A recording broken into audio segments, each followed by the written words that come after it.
میرے اسلام کو کرنے کی سب سے بڑی وجہ یہ تھی، ہمیں دراصل یہ پتہ ہی نہیں تھا کہ مرزا قادیانی نے خود کو محمد رسول اللہ کہا ہے یا نبی اور رسول ہونے کا دعویٰ کیا ہے۔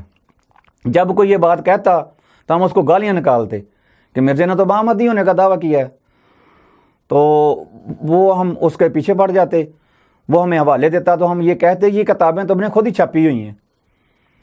ہم ان کو یہ تانا دیتے کہ یہ مرزا کی کتابیں ہی نہیں ہیں جس میں اس نے لکھا ہے کہ میں محمد رسول اللہ ہوں اور میں نبی اور رسول ہوں، تو ہمیں یقین نہیں آتا تھا۔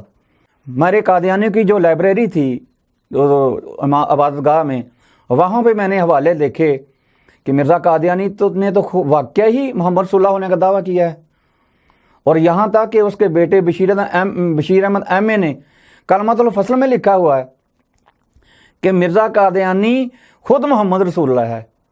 تو اچانک اللہ تعالیٰ نے مجھے ہدایت دینی تھی، میرے ایک حدیث نظر سے گزری جس میں رسول اللہ صلی اللہ علیہ وسلم نے فرمایا کہ میری انبیاء کی مثال ایک محل کی مانند ہے، جو محل مکمل ہو چکا تھا، صرف ایک اینٹ کی جگہ خالی تھی، وہ اینٹ میں ہوں۔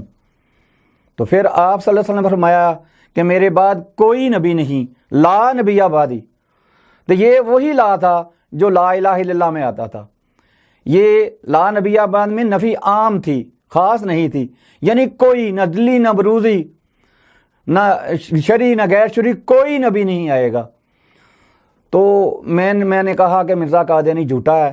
تحفظ ختم نبوت، ناموس رسالت، رد قادیانیت، حالات حاضرہ اور دیگر اہم ملکی و بین الاقوامی موضوعات پر مبنی مستند اور معلوماتی پروگرامز دیکھنے کے لیے KTV آفیشیل کے YouTube چینل کو سبسکرائب کیجیے۔